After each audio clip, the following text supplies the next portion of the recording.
Ate si Joel kumakain dito. Ulam namin munggo. Tapos meron sardinas. Sabay namin kumakain yung aming mga alaga yan.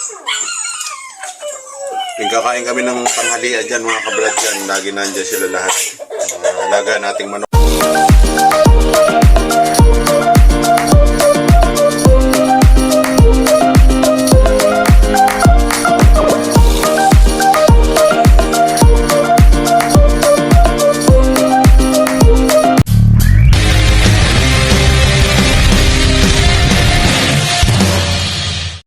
Brad, isang napakagandang tanghali po sa ating lahat. Ngayon po yung oras ng kainan natin.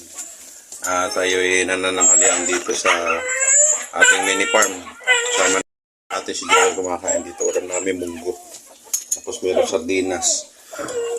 Sabay namin kumakain yung aming mga alaga yan. Kakain kami ng tanghalian dyan mga kabrad dyan. Lagi nandyan sila lahat. Alaga nating manok.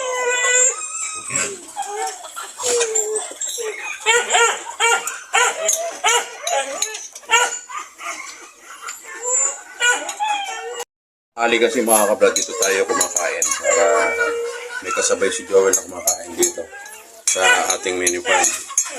At bukod doon, siyempre, tanghali, iniikot din natin itong ating mga alaga, chinecheck kung okay ba. So ngayon, okay naman. Tapos yun yung ginagamot ni Joel na may sugat sa paa. Medyo nakaka-recover na nga daw yung ating alaga na isang baboy. Kaya magbisa talaga mga kabrad yung dahon ng bayabas. Okay. Ayan, tapos na ang kumain. Ayan. Ikot lang muna tayo mga kabrad doon sa ating mga alaga. Ayan mga kabrad, yung ating mga alagang manok. Ayan. Kahapon. Mga kaabang. Kumakain. Kaya nandito mga kabrad yan, kahapon natin umulan dito. Kaya. Well, dito wala pa lang na ano rito, ano? Dito may mga bubok na ano. Ayan. Ito pala yung manok na ito. Ito yung ano natin. Ito. Yung kailangan yung maging maayos yan. Paghapon, sasara mo. Ito yung isa nating paboritong manok na ano. Ayan. Diyan siya nakaupo ngayon sa ating paitlogan. Kanya pala yung itlog na nandyan. Maganda kasing lahi yan mga kabrad. Doon ang una, malaki. At saka yan yung lahi natin doon sa Darag at saka doon sa Rhode Island. Ayan. At dito sa ating mga sisiw naman mga kabrad, sa ngayon okay naman. Doon nababawas. Kailangan lang natin dito mga kabrad wala silang betrasin.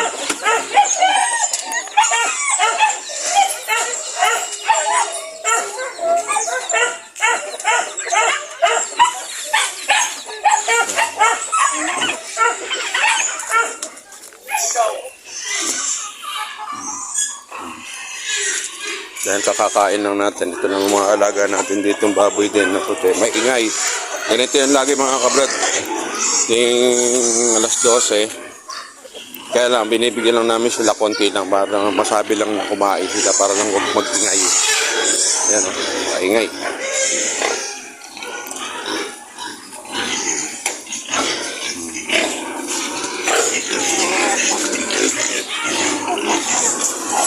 Yung manok natin dito ang dalawa. Sana nga makapisa itong dalawa na ito. Dala-dalawa.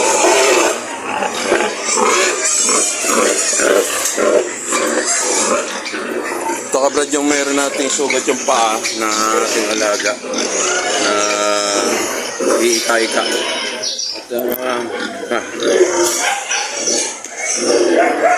At bigyan lang natin siya ng dahon.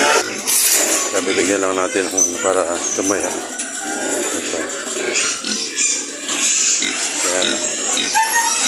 Medyo ika-ika siya mga kabrad. Pero at least kahit paano ngayon medyo nakakaano na siya.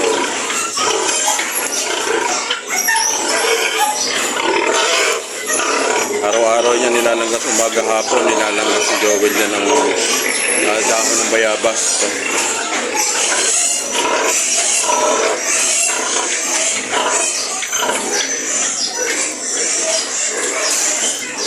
Kaya malapit natin si number 2.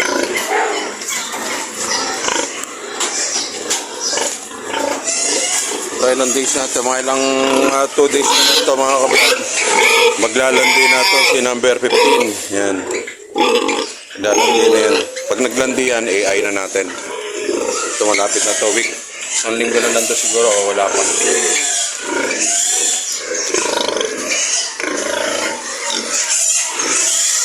Saka ito sa atin si number 13. Yan.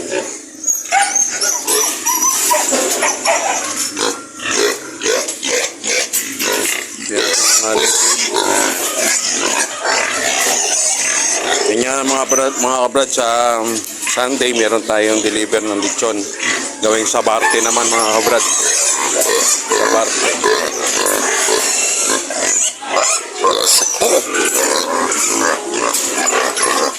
Sakto ito mga kabrad, yung mga lechonan na yun.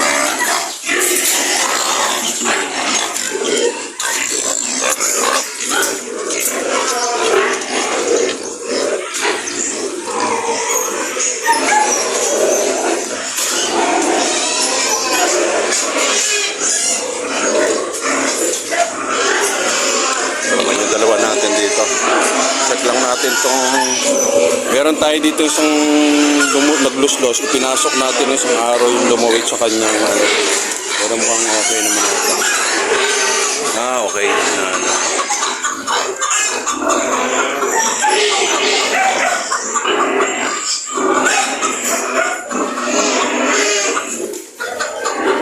may nangingitlog dito.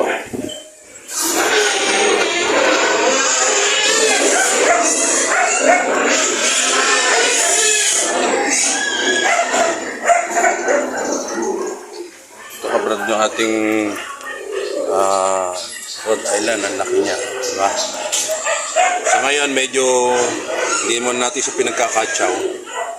Siguro by next week i-condition natin itong mga kabrad. Dito tayo magsisimula na ganyang kalalaking manok ang target natin.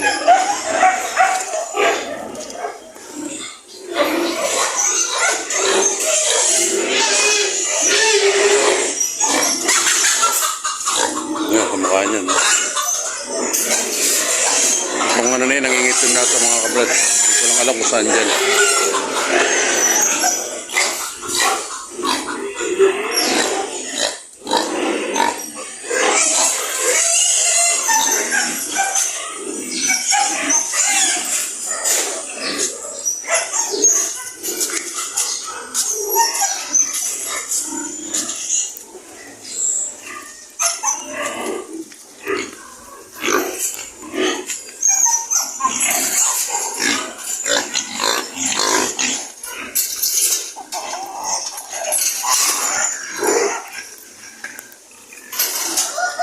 Mga bibi naman natin eh, sa baba. Akala niya siguro magpapakain tayo.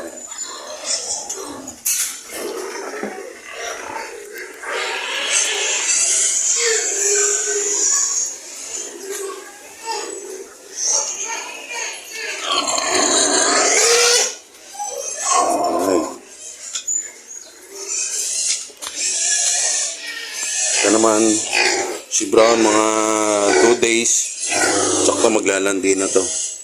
Nililipat natin to dito. Si yung isang natin bulugan doon. Yan. Alright. Taba.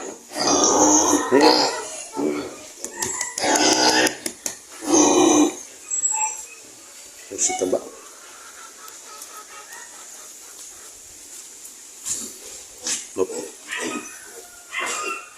Yung mga bagong awat naman natin mga kabrad. Masusiga naman. Kaya dito ang bisita natin mga kabrad dito sa ating uniform. Umaga, tanghali, hapon. Ayan.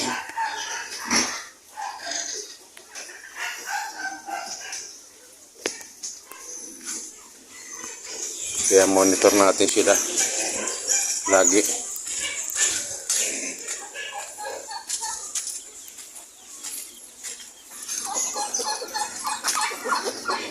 So iba naman natin mga manok nandun sa kabila. Sinusundan dito si Jawala yung ayan o. Susunod yan lahat yan kay Jawala.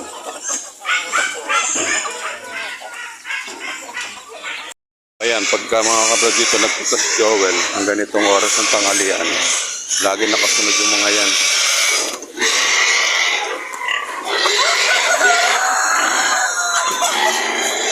Ano ba? Sunod na talaga dyan sa kalagayan ng ating pagkain.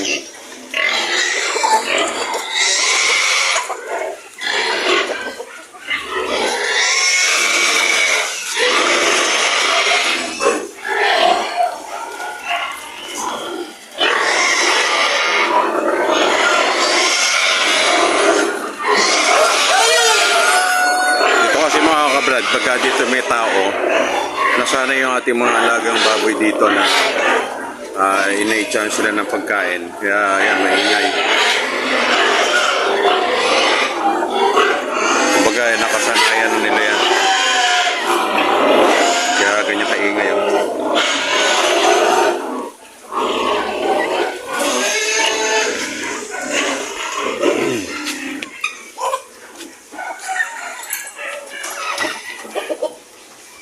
Malapit na ito maglandi. Pag naglandi ito mga kabrad, yan, ganda rin magiging kalalabasan nito.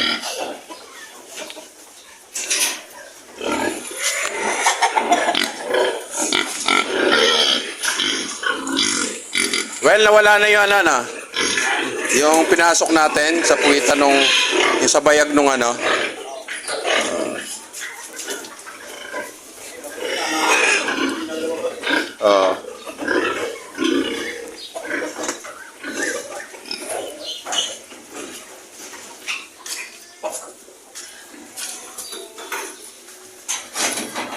alam nila kasi nabibigyan sila nito.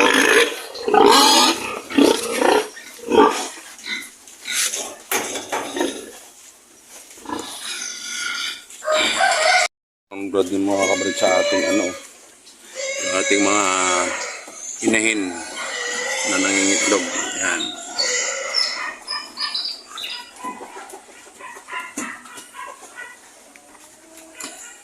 Tahimik na sila ngayon. Ayan. Kumbaga nananghalian kami, nananghalian din sila. Yan yung kanilang lunch break. Pero konti lang naman, talagang pakain yan, umaga, hapon lang. Kaya lang pag may napupunta rito sa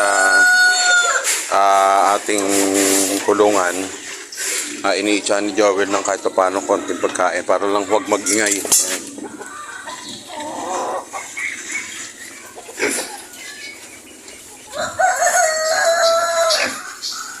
Oh, maganda, bilog na bilog mga kabrad.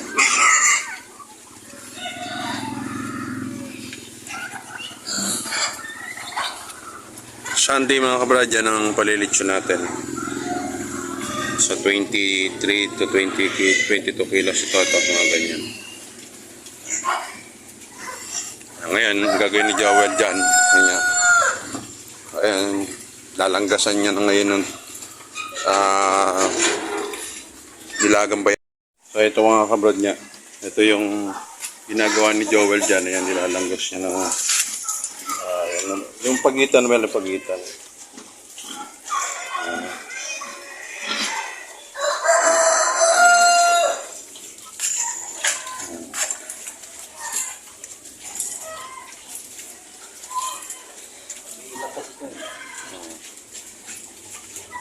Ngayon siya, naano siya ni Joel ng para yung sa paa.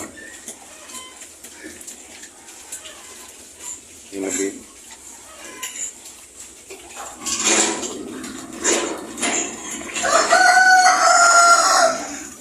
So yun niya mga kabrad, ganun. Ano lang ng bayabas, nilagang dahon ng bayabas. Pinaano ni Joel.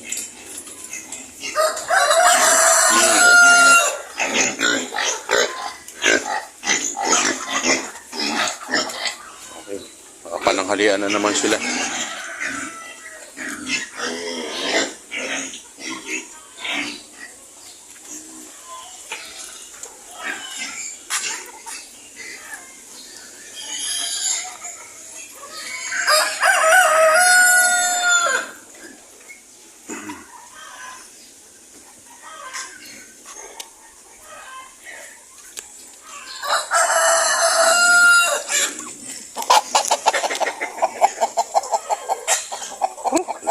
lalaki mga kabrad niya itong ating mga lalaki. Oh. Ayan, mga tumitimbang na siya mga kabrad, siguro mga 2 kilo na. Ayan. Tapos yung ating 5 pabo na inakay, okay na, malalaki na sila. Ito inahin na to. Ito yung mga ina nung ating 5 pabo na dati sisiu pa lang. Ngayon malalaki na rin.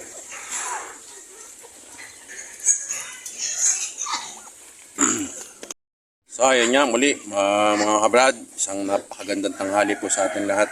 At yan po ang update natin dito sa ating mga alaga. Sa ngayon, ang ginagawa lang natin, monitor sa ating mga alaga umaga, tanghali, hapon, para doon sa ating mga alaga, para at least kahit pa paano na-check natin every day, 3 times a day tayo mag-ano rito, umaga, tanghali, tsaka hapon. Yan ang ginagawa natin, bisita rito sa ating mini farm. Pagkatating hapon, uwi na.